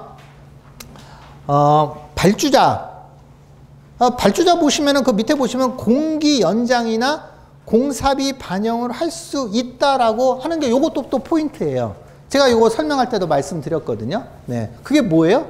공공건설공사 공사기간 산정 기준에 요걸 넣어 달라고 하는 거예요. 넣어 달라고. 응? 근데 이제 이게 쉽지 않죠. 그래서 공공건설공사 공사기간 산정 기준 이런 데 넣어주는 거예요. 또. 자, 책임기술자. 그래서 그 적성성 검토를 확인 후 시공자에게 통보하고, 그리고 이거 감독자 말하는 거예요. 감리자 말하는 거예요. 이 책임기술자는. 공사 감독 일지에 기록한다. 그래서 제가 강조하고 있는 게 뭐예요? 제가 이제 총평 총평에도 썼던 게 타설 계획서. 시공자는 타설 계획서를 감리단한테 제출하고, 그리고 감리자는 타설 계획서대로 시공을 했는지 여부를 공사 감독 일지에다 작성을 해 놓으라는 거예요. 그걸 안 하는 데가 많아요. 그거는 현재까지도. 강우량계는 설치해 놨어도. 그걸 제가 이제 말씀을 드리거든요. 그 가이드라인에 보면은 양식 다 있어요. 양식 다 있는데 그 현장에서 그냥 하셔도 돼요. 양식. 그래서 시공자는 타설 계획서를 승인을 받아야 된다고 그랬어요. 그리고 뒤에도 나오지만 이번에 보시면 두 번째 줄에 현장 양생을 해야 된다고 그랬어요. 공시체 현장 양생. 그 생산자는 그 다 뒤에 나와요. 네, 상부에 트럭 호퍼에 덮개를 설치해야 되는 거고, 현장 관리자가 다 이거 해줘야 되는 거예요. 그 시공자가 다 체크해야 돼요. 호퍼 설치하고 오는지, 펌프카에 가림막 설치하는지 다 체크를 해야 된다는 거예요. 인허가 기간은 이런 것들을 제대로 하는지 점검을 하라는 거죠. 자, 주요 점검 사항에 크게 봤을 때 사전 조치, 사후 조치 있기 때문에 저도 이제 그대로 나눈 거예요. 제가 나눈 게 아니라 가이드라인에 나눈 것대로 그대로 나누고, 큰 맥락만 보시면은 현장 실측 강우량, 여기서 보면 강우량계를 설치해라 라고 돼 있어요. 그래서 제가 초창기 때 갔을 때는 현장에서 이제 메이저급 회사에서도 강우량계 설치했어요. 그 수동으로 비커 해갖고 막 설치해갖고 어떻게 하는 방법. 이제 수동으로 하는 게 힘들죠. 근데 지금 이제 가보면은 이제 디지털 강우량계 다 설치해놔요. 설치해놓고, 그리고 실험실에서 바로 볼 수 있도록. 네. 자, 디지털 강우량계 들어가면 되겠고요. 골재 관리 읽어보시면 됩니다. 네, 천막 설치하고, 그리고 배수로 설치. 네, 그림만 봐도 다 이해되시겠죠? 그림 같이 넣어놨으니까. 네, 시공계획 수립하는 겁니다. 시공이음이란 단어 빠지면 안 될 것 같고요. 레미콘 호퍼 덮개, 그리고 단위 수량 당연히 실시해야 되는 건 뭐 당연한 거니까, 단위 수량은. 네. 그리고 현장 양생 공시체를 제작해야 된다라는 거. 그리고 펌프카에 가림막 설치하는 거. 그리고 강우 시에 강우 노출 시엔 즉시 보양을 실시하고, 그리고 시공이음 설치까지 해놨습니다. 네. 사후 조치에는 이런 열화 부분 이런 제거하면서 이번에 보시면 품질 기준 강도 적용하는 거예요. 현장 양생 공시체는. 네. 그래서 공사 감독 일지에 보관해 줘야 된다 라고 보시면 되겠고, 거기 구조물에 미치는 영향도 그 가이드라인에 있는 내용 그냥 갖다 놓은 거예요. 예. 나쁜 거 쓰시면 되겠죠, 뭐. 이것도 그냥 가이드라인에 그냥 갖다 놨다. 예. 영향 나쁜 내용 쓰면 되는 거죠. 네. 그래서 현재 3mm 초과시는 이제 금지돼 있다라는 거죠. 3mm 초과시. 예. 그래서 3mm 이하는 우리가 책임 기술자의 현장에서 관리하는 조건에 의해서 우리가 현장에서 타설할 수 있다라는 거. 네. 그래서 이런 내용들. 그래서 이런 그 3mm에 대한 내용이 무조건 이 내용에 이제 들어가 있어야 되겠죠. 이제 3mm라는 내용이 들어가 있어야 됩니다. 예. 이게 이제 적정 그 공사기한 산정 기준에 이제 요게 이제 반영이 돼야 돼요. 이제 새로 들어가는 반영. 제가 이제 요거 나올 때 제가 뭐라고 그랬습니까? 네. 그래서 그 연도수를 봤을 때 우리가 보통 5mm 기준을 했거든요. 이제 3mm 줄어든 거란 말이에요. 그래서 우리가 날짜를 우리가 했을 때 약 며칠이 제가 그 차이가 난다고 그랬어요. 연에 20일이 차이가 난다고 그랬습니다. 20일. 20일이면 어마어마한 겁니다. 그 공기를 단축한다고 생각을 해보세요. 20일을 한 해에. 이제 장기 공사 같은 경우, 이제 대형 공사 같은 경우는 이제 만약에 골조가 이제 2년 차로 이제 걸쳤으면 그거 엄청난 겁니다. 방어가. 그러면 40일이 되는 거예요. 40일. 엄청난 겁니다. 그 공기에 반영할 수 있는 게. 이런 내용들을 적어주시면은 좋은 내용들이 되겠죠. 네. 자, 이렇게 3교시 이렇게 보시면은, 네, 네 문제 선택 괜찮습니다. 네, 뭐, 헷갈리지만 단열재 그냥 내 마음대로 적을 수 있겠죠. 그죠? 벽돌 기본 문제, 내집 면적 제는 다 적을 수 있겠고요. 그래서 4번에 1번을 몰라도 거푸집 문제를 적고 우기를 많이 이렇게 적었다라는 거죠. 네. 콘크리트는 적고 싶어도 이 벌점 관리 기준이 자꾸 걸려서 이걸 적지 못하신 분들이 많았다라는 거. 하지만 네 문제 선택하기에는 부담이 없었다라는 거. 네. 4교시입니다. 자.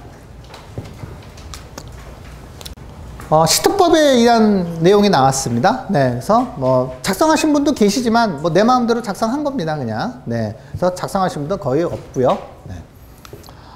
그리고 층간소음 엄청납니다. 이거 뭐 당연히 모의원에서 당연히 기본 문제고 또 나올 수 있다고도 말씀드렸지만 또 나오니까 저도 놀라잖아요.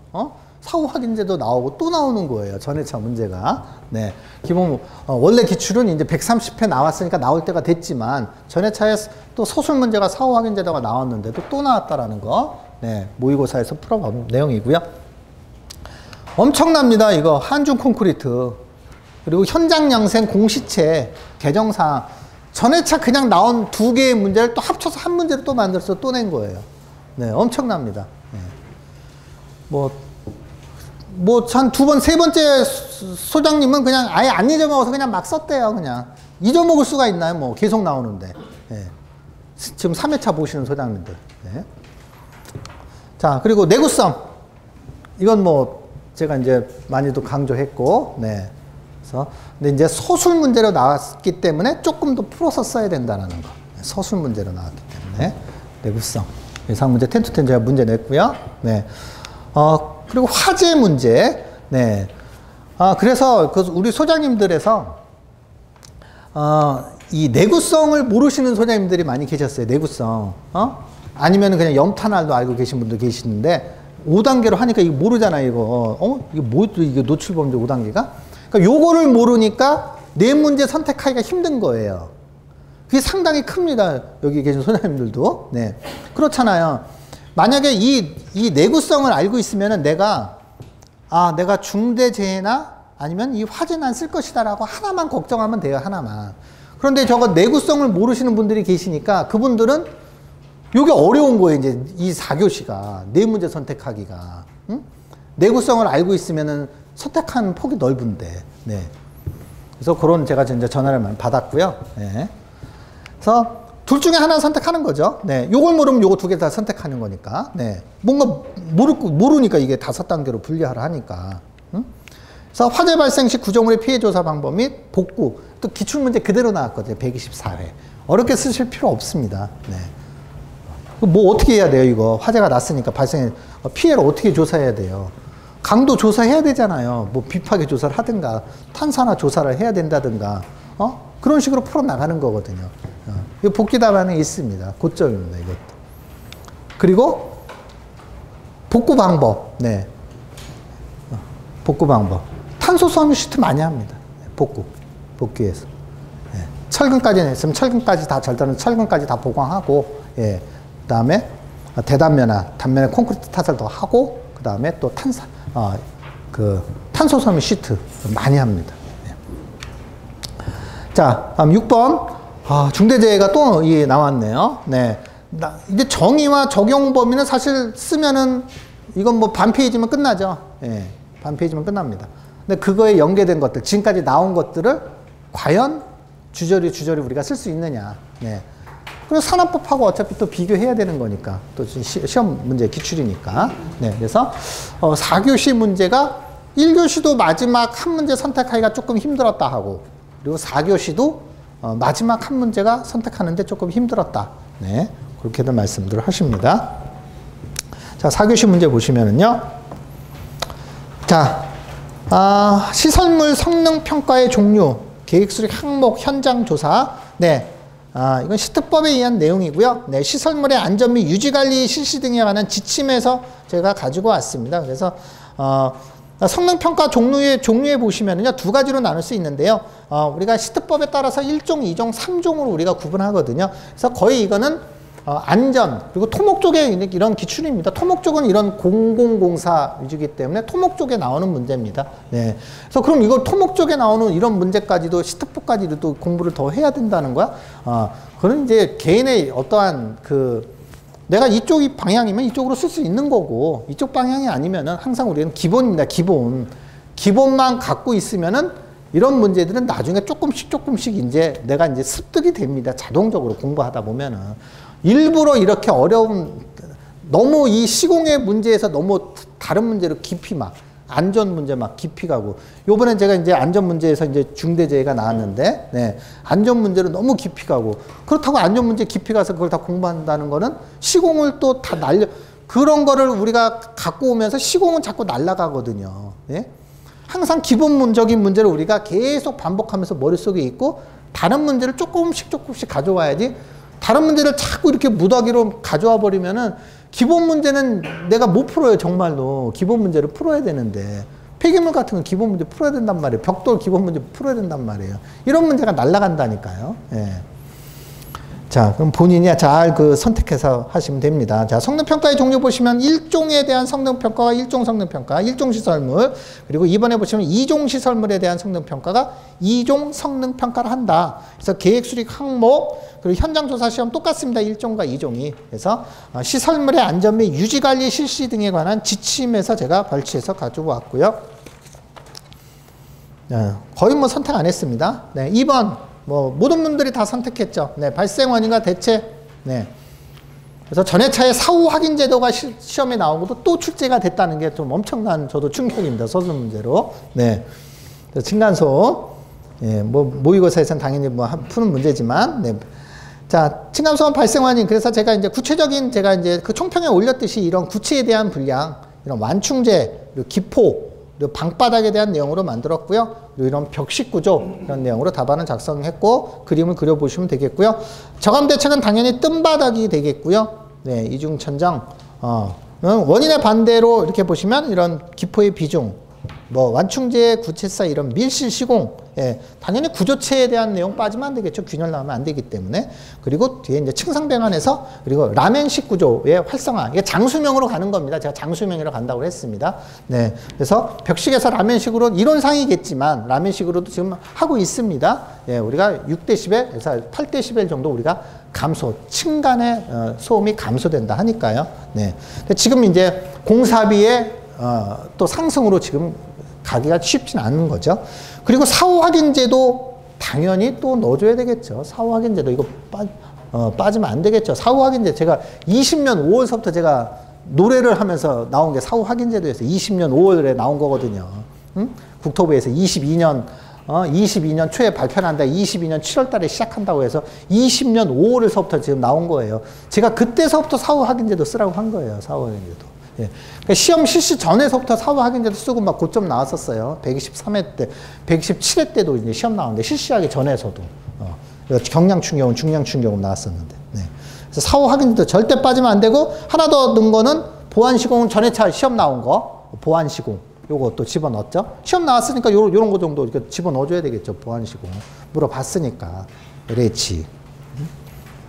이것도 제가 말씀드렸나요? 보안 시공 6개 다 적으신 분 55점이고 56점 나왔는데 제가 이거 저기 스터디랑 이제 모의투에서 제가 해드렸거든요. 복귀 답안. 예. 요거를 딱 잘 공부를 하셨던 거예요. LH 그 6개 이거 LH에서 발표된 거거든요. 그걸 다 적었더라고요, 소장님은. 그래서 그 55점 이상 줬어요, 그거. 요번에 합격하신 소장님.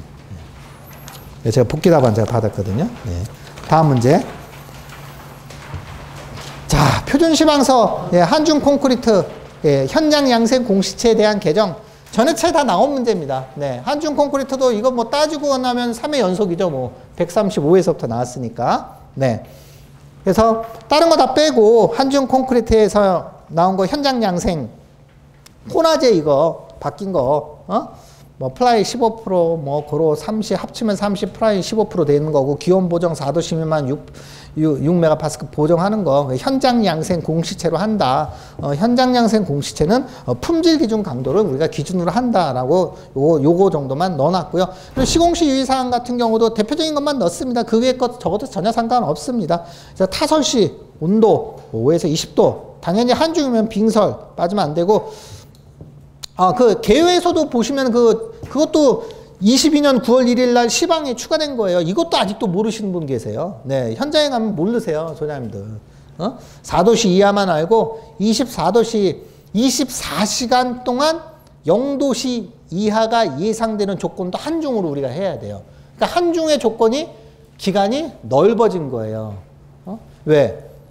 0도씨 이하가 떨어지잖아요, 새벽에. 그러니까 한중으로 우리가 빨리빨리 시작해야 된다라는 거죠. 예. 이런 거를 체크하셔야 돼요. 예. 뒤에 이제 초기동의 위험은 이제 현장에서 바로 체크하기가 힘든 거니까. 예.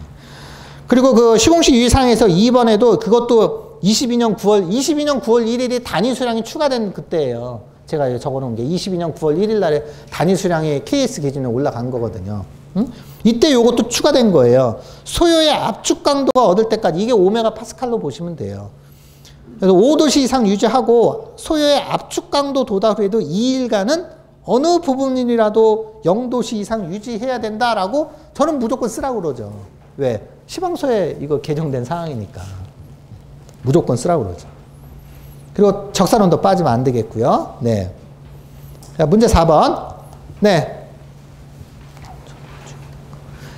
자, 내구성 확보 환경 조건 노출 범주. 제가 이제 135회 때 이거 막 예상 문제에서 나 암기시키고 막 했었는데, 강도 이렇게 암기시켰거든요, 강도. 이런 또 강도 이렇게 해서, 우리가 여기 이제 노출되게 하는 게 21이잖아요, 21. 그래서 20일에서 다시 시작하니까 우리가 21, 24, 20, 30이 되는 거고, 여기서 갖고 와서 시작돼서 30, 35가 되는 거고, 또 여기는 24에서 시작하고 24, 27, 30인데 요거 그대로 갖고 와서 요거 암기하면 되거든요. 그리고 제가 할 때 이제 염해도 강조를 많이 했었어요. 염해를 강조해서 염해도 이 내용들 써봐라. 또 염해 어떤 내용을 강조해 드렸냐면 이 가이드라인에 도로에 신축하는 건축물에는 수평거리는 10m 그리고 수직거리 5m는 이 ES1으로 시공하게끔 돼 있어요. 요게 가이드라인에 있어요. 왜 그런 줄 알아요? 염분이 포말돼서 염분이 이제 날라서 튀기 때문에 구조물에. 예. 무슨 말씀인지 아시겠죠? 그리고 그러면 어떻게 돼? 우리가 지하 주차장에 보시면은 우리가 현장에 가 보시면 24메가파스칼 많이 하거든요. 24. 지하 주차장은 어떻게 해야 돼? 우리가 염분을 갖고 가는 거예요. 지하 주차장인데 크랙이 발생되는 영구적이면 괜찮아요. 코팅을 해놨기 때문에 영구적이지 않단 말이에요. 그럼 어떻게 해야 돼? 지하 주차장도 35메가파스칼로 해야 되는 거예요. 이제 내구성 기준에 의하면은 가이드라인에 나와 있습니다. 제가 저거 말씀드린 거 아닙니다. 네. 그래서 이런 내용들도 이제 자꾸 말씀드리죠. 어떤 심의 이렇게 들어가거나 이제 현장에 가면 제가 말씀드리죠. 내구성 기준 압축 같은 가이드라인이 정해져 있으니까 이제 그것대로 해야 되고 설계도 이제 그렇게 나와야 된다. 그러니까 설계하시는 분도 이런 걸 참고해 줘야 되는 거거든요. 한번 말씀드렸듯이 이런 설계자가 해 주셔야 되는 거잖아요. 요건 설계자. 예. 요건 설계자가 반영을 해 줘야 되는 거거든요. 예. FCQ 품질 기준 강도는 설계자가 반영을 해 줘야 되는 거고. 그러니까 우리는 이제 사용자는 이제 이 품질 기준 강도, 설계에 반영한 품질 기준 강도를 통해서 온도 보정을 하고, 그리고 이제 주문하는 강도를 해줘야 되는 거죠. 호칭 강도를. 그리고 생산하는 사람은 이제 이 호칭 강도를 기준으로 해서, 이제 배합 강도로 이제 표준 편차를 더해서 이제 배합 강도를 이제 우리가 이제 보급을 해줘야 된다는 거죠. 생산자는. 이런 내용들도 내구성 기준 압축 강도에 있어야 되는 거죠. 저 모의고사 때 계속 말씀드렸거든요. 이런 내용으로 채우지 어떻게 채워요, 이 내용을. 자, 이 5단계 제가 말씀드렸죠. 그래서 숫자가 커질수록 열화에다 노출된다라는 거죠. 숫자가 커질수록 열화에 노출된다. 네. 자, 읽어보시면 이해되겠고, 그래서 노출 범주 및 이 등급에 따른 강도 있잖아요. 요걸 제가 2번으로 제가 편성한 거, 요거를 제가 2번에다 갖다 놓은 거죠. 예, 요거 정도는 암기해서 쓸 수 있다 하고. 그리고 하나 더 한 거는 그 범주에 따른 피복 두께가 이제 추가된다. 염해가 이거 중요하다라고 해서 제가 이제 그 용어 이제 답안에다 요거까지 한번 추가된 걸 갖다 넣어봤습니다. 네. 자, 문제 5번. 자, 철근 콘크리트 구조의 건축물의 화재 발생 시 구조물의 피해 조사 방법과 복구 방법. 예, 이건 124회 기출문제입니다. 네. 그래서 보시면은 피해 조사 방법, 비파괴 집어넣어 놨고요. 탄산화. 그리고 복구 방법, 네. 그리고 보수 보강으로 마무리하고, 또 화재에 대한 내용이니까 또 임시 소방시설이 또 기출문제잖아요. 네. 그래서 임시 소방시설 같이 또 넣어놔 봤습니다. 네. 자, 문제 6번. 중대재해 처벌법. 네. 최근에 그 산업재해에 대해서 물어본 게 131회 10점짜리 나왔고요. 그리고 128회 때 지금 나오고, 요 그 중대 산업재해에 대해서 문제가 나오고, 최근에 나온 거는 이제 그 133회죠. 예, 그 산업법과 비교 나왔었거든요. 네. 작년에 나온 거죠. 네. 그래서 지금 정의, 정의는 당연히 중대산업재해와 중대시민재로 구분해보고, 요건 이제 1, 2, 3, 1, 10인데 이건 암기해서 우리가 이제 안전에서 가져가는 것도 공통 아이템이거든요. 네. 이것도 제가 이제 장판지 시간에 말씀드렸고, 그러니까 채우는 게 힘든 거죠, 이거는. 이거 적용 범위는 지금 5인 미만 사업장은 적용하지 않냐. 그 법에 있는 거 그대로 갖다 놨어요. 이제 5인 이상. 지금 이제 적용되는 거잖아요. 네. 그리고 이제 안전 확보, 이런 의미, 처벌사항, 이런 거 다 기출문제 나온 내용들. 산업안전보건법과 중대재해처벌법도 비교도 기출문제 나온 내용들로 같이 넣어봤습니다. 과연 이런 거를 가지고 작성해서. 그러니까 본사에서 요거 업무를 하시는 분들은 전혀 무방 없이 작성하세요. 예. 본사뿐만 아니라 CM도 요거 업무를 하시는 분들 계세요. 이런 분들은 작성 잘 하세요. 예. 그러니까 그 외의 분들은 작성하기가 좀 힘든 거죠. 네. 이렇게 해서 요 4교시도 앞서 말씀드린 대로 1번 문제 선택 거의 안 하셨고요.